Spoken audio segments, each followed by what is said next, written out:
Hi friend, welcome to daily blog Ubharta Bharat channel. मैं हूं आपकी होस्ट रूबी ठाकुर। दोस्तों, 20 जनवरी को डोनाल्ड ट्रंप ने राष्ट्रपति पद का शपथ लिया अमेरिका में। शपथ लेते ही धड़ाधड़ अलग अलग फैसले करते जा रहे हैं। उसी में इलीगल माइग्रेंट को भी अमेरिका से बाहर निकालने का एक है।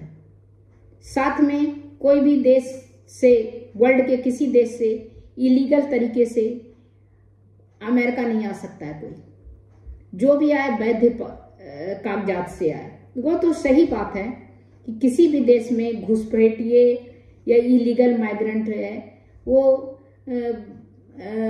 उस देश के लिए लायबिलिटी बन जाता है, गलत कामों में संलिप्त रहता है, कोई रोजगार के तलाश में रहता है, जिसका गलत फायदा भी उठाया जाता है, वो गलत काम भी करते हैं, दोनों काम होता है। तो इस तरह फैसला धड़ाधड़ किए जा रहे हैं। उसी फैसले में ट्रंप के खिलाफ मुकदमा करने वाले 1 दर्जन से अधिक वकील किए गए बर्खास्त, और मैक्सिको की खाड़ी का नाम बदलेगा गूगल मैप। वो भी उसका फैसले में से एक फैसला है। ट्रंप मस्त मौला कहा जाता है। जितने भी राष्ट्रपति हैं उनके हिसाब से ये मस्त मौला है। वो अमेरिकन उनके जीत का इतना अच्छी तरह से उन्होंने जीत हासिल किया, इतने कि मास मेजोरिटी से किया। कारण ये है कि उनका एक ही अपना एजेंडा था जीतने का, कि अमेरिकन के लिए वो ज्यादा कुछ अच्छा करेंगे। तो उनकी रोजगार की तलाश और जो माइग्रेंट है इलीगल, उनको हटाना है। ये उनके एजेंडा में भी था। उनके वोटिंग वाला जो होता है, पहले वोटिंग के पहले जो एक लिस्ट जारी किया जाता है कि मैं अगर जीतूंगा तो ये काम करूंगा, उसमें भी इनका एजेंडा में ये था। जैसे हमारे देश में भी, इंडिया में भी उसी तरह। तो उसमें अभी दूसरा क्या था कि जब वो जीत रहे थे, जब वो उन्होंने वो एक क्या बोलते हैं, उनकी इलेक्शन चल रही थी, उसी दौरान उनके ऊपर केस भी किया गया। तो उसी केस में जो ट्रंप के खिलाफ जो मुकदमा करने वाला 1 दर्जन से अधिक वकील किए गए बर्खास्त। होता क्या है, अपोजिशन वाला सामने वाला का देख रहा है कि वो ज्यादा आगे बढ़ रहा है, तो उसको दबाने के लिए कुछ ना कुछ हथकंडा अपनाता। उसी हथकंडे में ये केस का भी एक हथकंडा था। वैसे वो मनमौजी हैं, अपने मन के मालिक हैं, तो उसमें उन्होंने वो किया। और दूसरा बात है, किसी भी फैसले को लेने में थोड़ा भी हिचकिचाते नहीं है ट्रंप के प्रशासन में न्याय विभाग के उन 1 दर्जन से अधिक वकील को बर्खास्त कर दिया गया, जिन्होंने ट्रंप के खिलाफ 2 आपराधिक मामले दायर किए थे। यही नहीं, ट्रंप प्रशासन दुनिया भर में अमेरिका सहायता पर रोक लगाने की कवायद में अमेरिका अंतर्राष्ट्रीय विकास एजेंसी USAID के करीब 60 वरिष्ठ अधिकारी को छुट्टी पर भेज दिया है। न्याय विभाग के एक अधिकारी ने कहा कि ट्रंप द्वारा नियुक्त कार्यवाहक अटॉर्नी जनरल जेम्स मैकहेनरी इस नतीजे पर पहुंचे हैं कि इन वकील को राष्ट्रपति के एजेंडे को ईमानदारी से लागू करने के लिए भरोसा नहीं किया जा सकता है। ट्रंप जो भी एजेंडा लागू करेंगे, उनको ये ईमानदारी से लागू करेंगे। ये सारे वकील, उन पे भरोसा नहीं किया जा सकता है, ट्रंप के अटॉर्नी जनरल ने कहा। क्योंकि राष्ट्रपति पर मुकदमा चलाने में इनकी अहम भूमिका थी। ये वकील जिनको छुट्टी किया गया, और जो अधिकारी थे उनको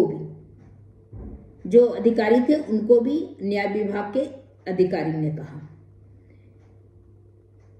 इनकी अहम भूमिका थी। बर्खास्त वकील ने विशेष वकील जैक स्मिथ के साथ मिलकर काम किया था। जैक ने ट्रंप के खिलाफ 2 संघीय मुकदमाओं का नेतृत्व किया था। इधर USAID कार्यवाहक प्रशासक जैसन ग्रे ने कहा कि हमने कई USAID अधिकारी की वेतन और लाभों के साथ अगले सूचना तक के लिए अवकाश पर भेज दिया है। ट्रंप ने एक कार्यकारी आदेश पर हस्ताक्षर कर रक्षा मंत्री पीट हेगसेथ को ट्रांसजेंडर सैनिकों संबंधी पेंटागन की नीति को संशोधित करने का निर्देश दिया है। ट्रंप ने इस आदेश से आने वाले समय में अमेरिकी सेना में ट्रांसजेंडर सैनिकों की भर्ती पर प्रतिबंध लग सकता है। ट्रांसजेंडर भी पहले सैनिक में था, अमेरिकन सैनिक में, अब उसकी जो है भर्ती में रोक लग सकता है। वही ट्रंप ने सोमवार को बताया कि माइक्रोसॉफ्ट चीनी ऐप टिकटॉक का अधिग्रहण करने के लिए बातचीत कर रही है। हालांकि इस अमेरिकी दिग्गज टेक कंपनी की ओर से अभी तक कोई बयान नहीं आया है।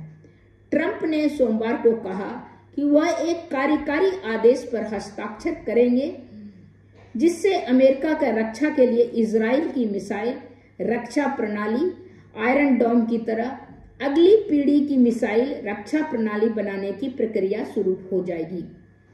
वहीं विवादों के बीच कोलंबिया की वायुसेना के 2 विमान अमेरिका से निकाले गए अवैध प्रवासियों को लेकर मंगलवार को राजधानी बोगोटा में उतरे। निकाले गए जो है वायुसेना के 2 विमान अमेरिका से निकाले गए अवैध प्रवासियों को लेकर मंगलवार को राजधानी बोगोटा में उतरे। इस तरह करके कोलंबिया के वायुसेना के 2 विमान अमेरिका से निकाले गए अवैध प्रवासियों को लेकर मंगलवार को राजधानी बोगोटा में उतरे। मैक्सिको की खाड़ी का नाम बदलेगा गूगल मैप।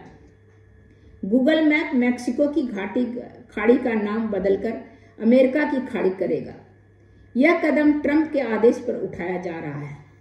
बता दें कि 20 जनवरी को अमेरिका के 47वें राष्ट्रपति के रूप में शपथ लेने के बाद ट्रंप ने मैक्सिको की खाड़ी का नाम बदलकर अमेरिका की खाड़ी रखने से संबंधित एक कार्यकारी आदेश का हस्ताक्षर किया। अमेरिका का इसका ट्रंप का सभी फैसला धड़ाधड़ हो रहा है। कनाडा को भी 51 मतलब 91 राज्य बनाने का इन लोग का चल रहा है, बातचीत चल रहा है और उससे डरे हुए हैं वहाँ के पीएम। उन्होंने अपना इस्तीफा भी दे दिया। उसी तरह अब जो है मैक्सिको के खाड़ी को बदलेगा गूगल मैप और अमेरिका की खाड़ी रखेगा उसका नाम। हस्ताक्षर भी हो गया, कार्यकारी आदेश से हस्ताक्षर किया गया। गूगल ने सोमवार को एक्स पर एक पोस्ट में यह जानकारी दी। गूगल के बयान के अनुसार यह बदलाव अमेरिका में दिखाई देगा, लेकिन मैक्सिको में मैक्सिको की खाड़ी के नाम पे दिखेगा। इन दोनों देशों के बाहर यूजर्स को गूगल मैप पर दोनों नाम दिखाई देंगे। पता नहीं ये नाम बदलने से क्या मिलेगा, लेकिन अभी यह धड़ाधड़ सीधा उल्टा जो भी फैसला हो रहा है, चाहे वो अवैध प्रवासियों का प्रत्यारोपण कहीं उसको भेजने का, या तो आपका उसके जो वकील के खिलाफ बर्खास्त करने का हो, या तो इस तरह करके जो उसके प्रशासन में उस समय था अधिकारी उसको भी छुट्टियों पर भेजने का है। तो ये फैसला ट्रंप के और ट्रंप प्रशासन का है। ये सही रहता है कि जिसका जो है शासन रहता है वह अपने अनुरूप अधिकारी और सभी को रखता है ताकि उनके काम में कोई बाधा नहीं पड़ सके। यह हर जगह का, हर देश का, हर कंट्री का नियम है। ट्रंप का ही नहीं, हर प्रशासन में, हर कंट्री में अपने हिसाब से कि जो उनका फैसला होगा, जो भी होगा उसमें आपसी मतभेद नहीं हो, एक दूसरे के साथ हो। इसके लिए नहीं तो अपोजिशन का अगर किसी को हम रखते हैं, या तो किसी इंपॉर्टेंट फैसला को लिख कर देगा या तो किसी बात पे वो अड़ जाएगा। तो इसके लिए बहुत मुश्किल होगा किसी एजेंडा को लागू करना। तो ये attorney general James McHenry ने कहा इस नतीजे पे पहुंचा कि इन लोग के रहते हुए कोई भी एजेंडा लागू नहीं किया जा सकता। इसीलिए छुट्टी पर भेज दिया अधिकारियों को और वकील को बर्खास्त कर दिया गया। तो तब तक इतना ही, फिर मिलती हूँ अगले कुछ न्यू इंटरेस्टिंग टॉपिक के साथ। अभी फिलहाल इतना ही। आप मेरे चैनल पर नए हैं तो मेरे चैनल को लाइक कीजिए, सब्सक्राइब कीजिए, बेल आइकन दबाइए। इसी तरह इंटरेस्टिंग टॉपिक पर मैं वीडियो लेके आती रहूँ। तब तक के लिए नमस्कार।